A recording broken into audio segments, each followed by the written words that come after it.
The galaxy was vast, older than memory, and full of species that carried themselves with the weight of millennia. Humanity was a latecomer, barely 2 centuries into the stars, still rough around the edges, still mocked as a child stumbling among titans. Yet for all the polished grandeur of the Galactic Council Hall, its marble-like floors that pulsed faintly with bioluminescence, its spiraling columns alive with alien glyphs, Captain Elias Vey felt no awe. He felt only the weight of being watched, measured, and dismissed. The aliens never said outright, but he saw it in their postures.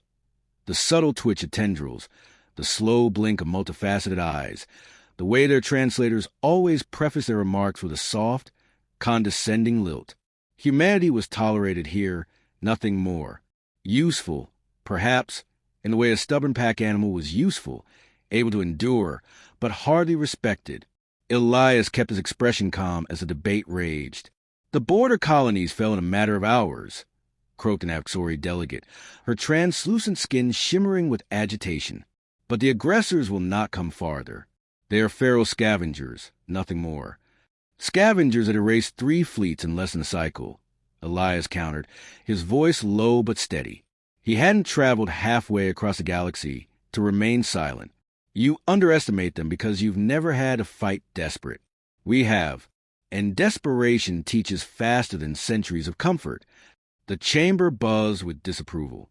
To contradict so directly was nearly unthinkable among these diplomats, but Elias knew his role. He wasn't here to charm. He was here to warn. From the periphery, Lyra Mendoza caught his eye. She was Earth's chief envoy, polished where he was blunt, careful where he was sharp. Her voice could glide through a hostile argument like a blade through silk, but even she looked uneasy now. The other species were not listening. They never did, not when the warnings came from humans. Later, outside the hall, Lyra walked beside him through corridors that pulsed faintly with living light. "You push too hard," she said softly. "They don't respect challenges." "They don't respect us," Elias replied. His stride was clipped, shoulders taut with barely restrained frustration. "And while they argue over decorum, entire worlds are burning." Lyra sighed, brushing a stray strand of dark hair from her face. "I know, but anger won't change their minds. We need proof. Something undeniable." Elias didn't answer. He thought of the reports locked in his datapad. Transmission fragments from the colony on Verith before it went dark.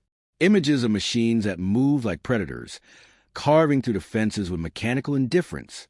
The aliens called them scavengers, but Elias had seen the precision in their strikes. Scavengers didn't erase entire star systems in silence. This was something older, colder, something purposeful. That night, as their transport ferried them back toward the human enclave, Elias stared out the viewport. Beyond the city's glow, the stars burned bright and sharp, scattered like uncountable watchful eyes. He felt the same unease he had as a child staring at the ocean. Something vast, indifferent, waiting. "Do you ever wonder," he asked suddenly, "if they dismiss us because they're afraid? Not of what we are now, but of what we might become." Lyra turned her gaze from her console, studying him. "Afraid? Of us? Elias, we're centuries behind in technology. Their ships bend space like silk. Their weapons could split moons. Maybe, but look at their faces in council. They've grown complacent. They think age is strength, that survival across millennia makes them invincible. We don't have that luxury. We fight because we must, because if we don't, we die. That's something they've forgotten." Lyra didn't respond immediately. She leaned back, fingers steepled, her expression unreadable. Finally, she said, "If you're right, then it's a dangerous truth. Dangerous for us most of all." The transport descended into the human quarter of the city, a place less radiant than the alien spires above, but brimming with activity. Humans filled the streets, their voices carrying laughter and argument in equal measure, their machines clattering with imperfect efficiency. Compared to the serene elegance of alien districts, it was chaotic, raw, but alive. As they stepped on the platform, a young technician rushed toward Elias, breathless. "Captain, urgent message from the fleet. You're needed." Elias accepted the datapad, skimming the report as his pulse quickened. Another colony gone dark, this time in less than 12 hours. No survivors. The last transmission was only a single phrase, repeated until the signal collapsed. They adapt. He felt the weight of the words settle deep in his chest. This wasn't an enemy that simply consumed. It was learning, changing, responding. If the Council continued to underestimate it, the galaxy's millennia of supremacy would count for nothing. Elias closed the pad, his jaw set. Lyra watched him carefully, seeing the determination sharpen in his eyes. She didn't ask what the message said. His expression told her enough. "We're out of time," he said quietly. "If they won't act, we will." The night air was heavy with the distant hum of alien engines. But for Elias, the silence between heartbeats carried more weight. Humanity stood on the edge of something vast and merciless, and though every instinct warned him that Earth was outmatched, he felt a grim certainty settle in his bones. The galaxy might laugh at them, dismiss them as primitives fumbling with borrowed tools. But desperation was humanity's oldest teacher, and Elias intended to prove that lesson was far from finished. Word count 1,000. Would you like me to continue Section 2 in the same style, 1,000 to 1,800 words, escalating the conflict? Or would you prefer a chapter-style outline of beats for Section 2 before I draft it? The first reports came smuggled through encrypted channels. Fragment of calm traffic intercepted by human patrols, skirting the contested frontier. They painted a picture more terrifying than any diplomat's warning. Fleets of venerable alien ships torn apart in minutes, their shields peeled back as if they were nothing but paper. The aggressors moved with precision that belied the term scavenger. They learned, they countered, they anticipated. Every new engagement ended faster than the last, as if each defeat sharpened their claws. Captain Elias Vey read the reports in silence aboard the Resolute, his ship drifting just outside the orbital ring of the Council's capital. The steady thrum of the engines was the only sound until Lyra stepped into command deck. Her face was drawn, pale in the dim blue light of the consoles. They confirmed it. The Axori-Home Defense Fleet is gone. 200 ships erased in less than an hour. He didn't look up. Did the Council approve the contingency measures? Lyra shook her head. They're still debating. Some call it exaggeration. Others insist their turn will never come. A bitter laugh escaped Elias. They're clinging to denial. They think if they don't name the fire, the flames won't spread. He finally turned, eyes hard. We can't wait for them. We have to prepare ourselves. The ship trembled faintly as a supply freighter docked alongside. Through the viewport, the human district was a hive of motion. Cargo shuttles darted between vessels, welders sparked across scaffolds, and voices carried in a dozen languages over the comms. The humans were mobilizing, not with the elegance of their alien neighbors, but with speed, grit, and sheer necessity. Lyra stepped closer, her voice softer now. You're asking them to fight an enemy no one understands. Morale is thin enough without the weight of uncertainty. Elias met her gaze. Uncertainty is better than false comfort. We fight not because we're ready, but because we're alive. That's reason enough. Before she could answer, the ship's alarms blared. Red light washed across the command deck. A transmission broke through, jagged with static, a human scout frigate on the edge of disputed space. Contact, multiple hostiles, shields failing. The rest dissolved into shrieks of interference before cutting off entirely. The Resolute moved instantly, engines igniting as Elias barked orders. Human ships were small, undergunned compared to alien cruisers, but they carried something else. Improvisation. The Resolute's crew rerouted power through patched conduits, weapons spitting with volatile energy. Systems pushed beyond regulation. By the time they reached the coordinates, only wreckage remained, scattered like charred bones against the stars. Then the enemy appeared. Not scavengers, not pirates, but machines of seamless metal, their forms shifting as though alive. They darted among the debris, harvesting what remained, adapting their armor with each fragment consumed. Elias felt a chill despite the recycled warmth of the cabin. He understood now why the last message from Verith had carried only 2 words. They adapt. Targeting arrays locking, his tactical officer called, panic thinly veiled. Hold fire, Elias said sharply. He studied the patterns of the machines, how they moved in packs, how they circled before striking. They weren't chaotic. They were hunters. To fight them head-on would be suicide. Divert auxiliary power to decoys. Flood the field with false signals. Let's see how fast they learn this. The Resolute released a storm of data bursts, ghost images weaving across sensors. The machines hesitated, recalibrating. For a heartbeat, Elias tasted opportunity. All engines forward. Get us through before they finish adjusting. The ship lurched, slipping past the swarm in a blur of desperate thrust. A few beams clawed at the hull, scorching metal but failing to land a killing blow. The enemy recalibrated, but too late. The Resolute was already leaping to higher burn, carrying its crew into the safety of empty space. When silence returned, Elias stood over the navigation table. His reflection fractured across its surface. Lyra's voice broke it. They'll adapt to this too. Next time, the decoys won't work. I know, he said. His jaw tightened. But every move buys us a moment, and in those moments we'll find their weakness. Back at the Enclave, the Council convened once more, this time with eyes wide from undeniable evidence.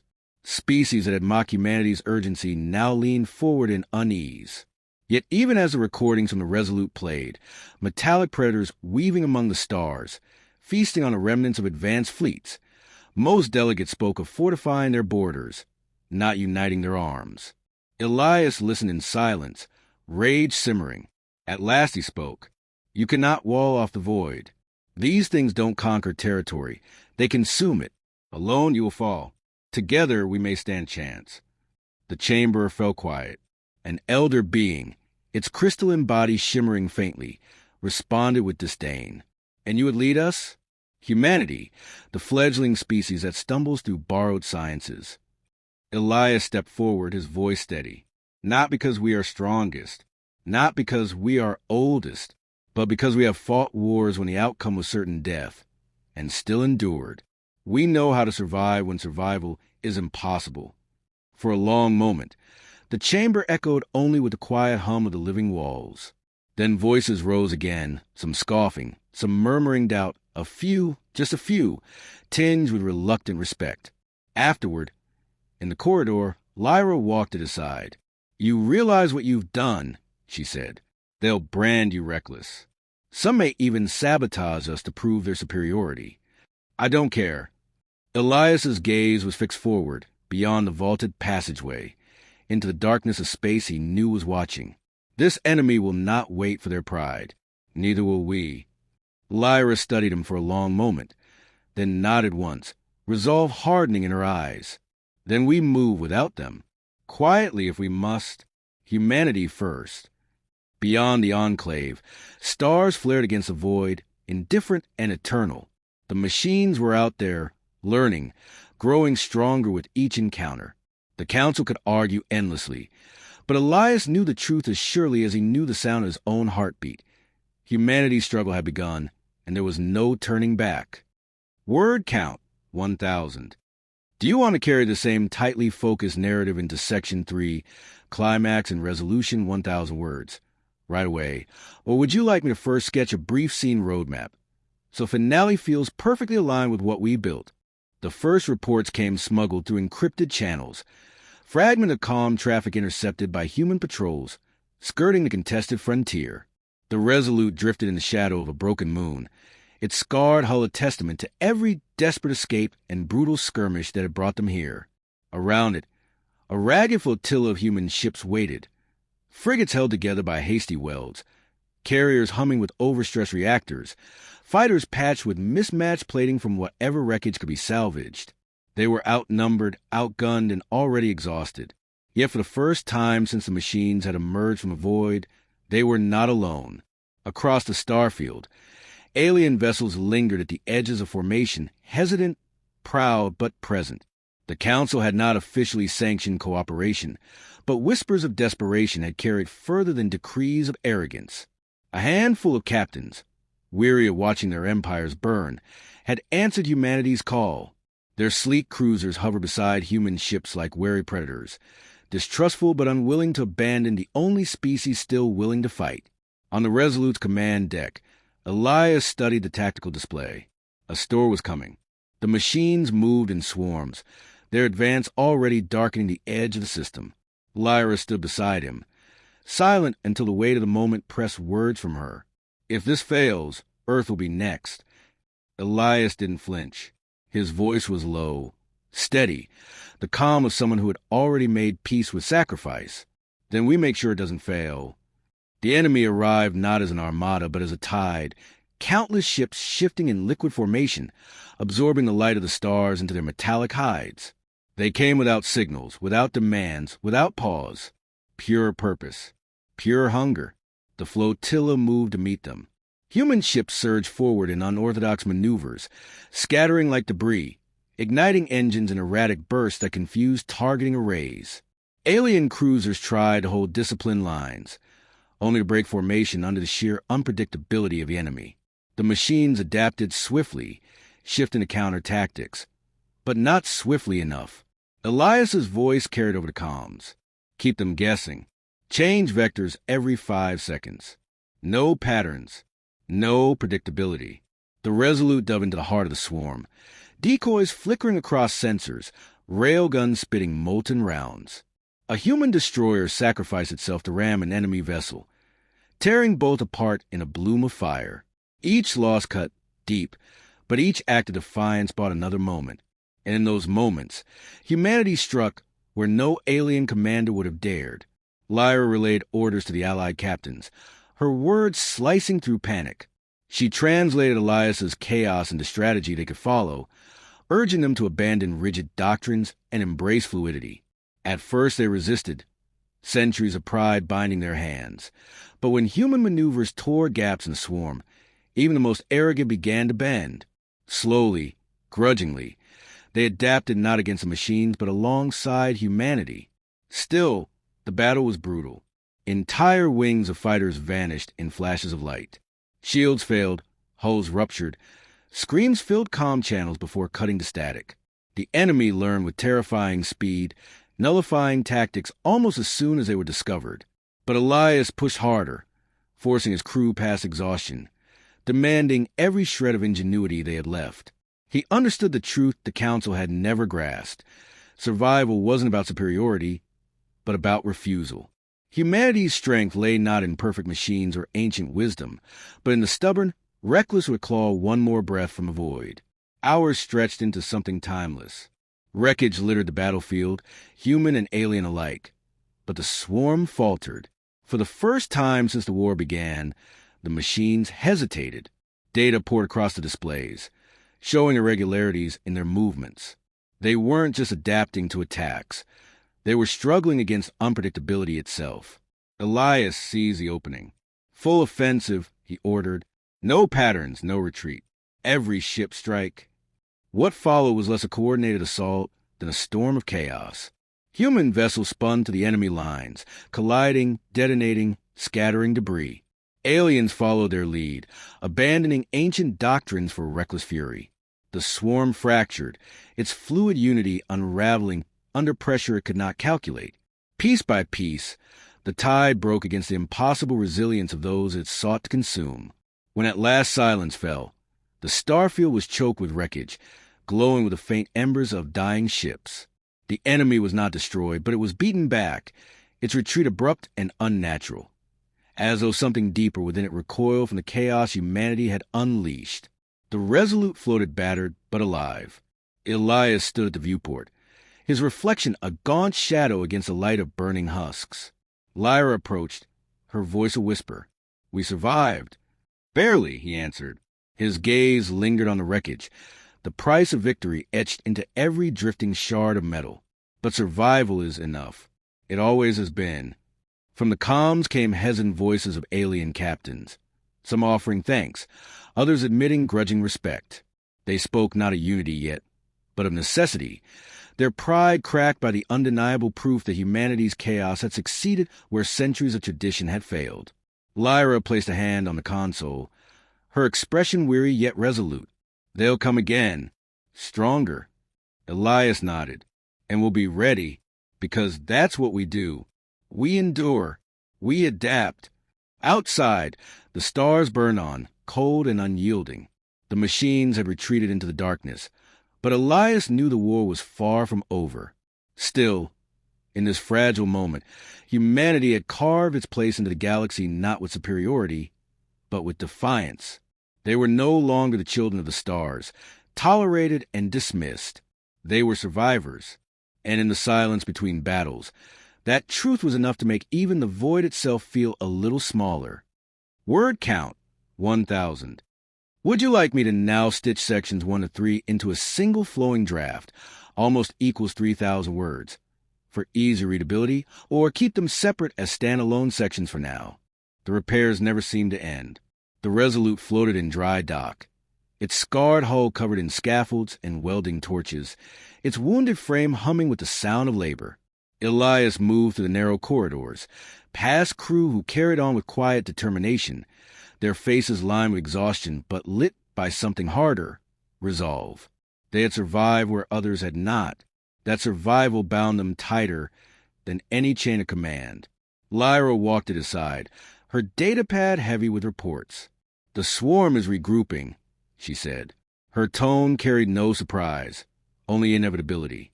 Scouts estimate they'll strike again within months, maybe weeks.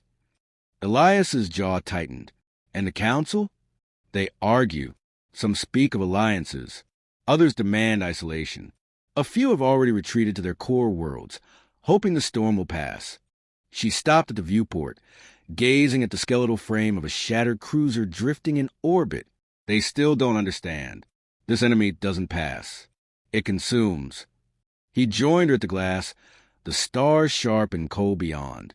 Then humanity stands alone again. Not entirely, Lyra replied. Her eyes flicked to the side. Below, in the bay, alien engineers worked among human crews. Their movements were stiff, uneasy, but their presence undeniable. Some saw what we did. They can't ignore it anymore.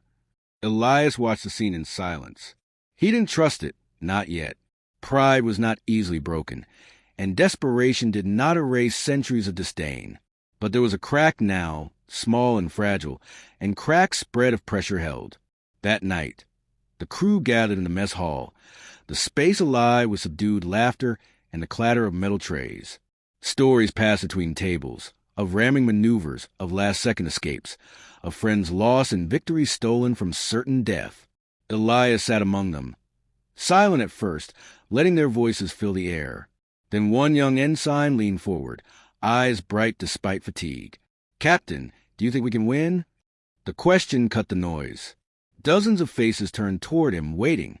Elias set down his cup, his voice quiet but steady. Winning doesn't mean ending the fight. It means refusing to end with it. Every battle we survive, every moment we buy, is a victory. We don't fight because we're stronger. We fight because we're still here. And as long as we're here, so is hope. The silence broke with murmurs, nods, the faint echo of renewed laughter. For a moment, the war felt distant, replaced by the raw, stubborn flame of human endurance. Lyra caught his eye across the room, the faintest smile softening her features. She knew the truth. Words could not erase fear, but sometimes belief was the difference between survival and surrender. The next cycle, new reports arrived. The machines had not withdrawn aimlessly. They had tested, learned, and shifted. Whole sectors were collapsing. Fleets erased before distress signals could escape. Each victory humanity carved only delayed the inevitable tide. Elias stood over the star maps, tracing routes with a weary hand. The swarm was adapting again, faster than before. Lyra entered quietly, placing fresh data on the console. They'll strike here next. She pointed to a string of colonies along a thin trade corridor. If they cut this line, we lose half our supply chain. Earth won't hold without it. Elias stared at the glowing points. Defending them with their fractured fleet was madness. Yet abandoning them meant conceding the war's rhythm to the machines. He felt the familiar weight press against him, the weight of impossible choices that had no victories, only consequences. At last he spoke. Then we make our stand there. Lyra's brows furrowed. If we commit, we risk everything. If we lose, then we lose fighting, he said, the edge of finality in his tone. Not hiding, not waiting, fighting. She held his gaze for a long moment before nodding. Then I'll see the Allies are ready. In the days that followed, preparations consumed them. Human crews drilled with alien captains, their clashing methods grinding sparks into something rough but functional. Supplies were diverted, ships reinforced, weapons calibrated for one final, reckless push. The air aboard the Resolute grew taut with tension, every word sharper, every silence heavier. On the eve of departure, Elias stood once more at the viewport. The stars burned as they always had, cold and indifferent, but to him they no longer seemed untouchable. They were witnesses. They had watched civilizations rise and fall, and now they watched humanity, small, defiant, unyielding, take its place among them. Lyra joined him, her voice a whisper barely above the hum of the ship. This will be the hardest fight yet. Elias nodded. Good. Hard fights are the only ones worth winning. Her smile was fleeting, shadowed by the enormity of what lay ahead. But in her eyes, he saw the same fire reflected, the same refusal to bow. And in that moment, amidst all the fear and uncertainty, Elias knew they were ready, not because they had the strongest fleet or the oldest wisdom, but because they had nothing left to lose but themselves, and they had never surrendered that before. The signal to depart came through the comms, steady and sharp. Engines ignited, ships stirred from their docks, and the Resolute turned its prow toward the dark horizon where the swarm waited. The war was not over. It had only begun. Word count, 1,000. Would you like me to keep expanding the story with Section 5 in the same style, another 1,000 words, continuing escalation? Or should I stop at Section 4 and instead weave all sections into one seamless narrative for you?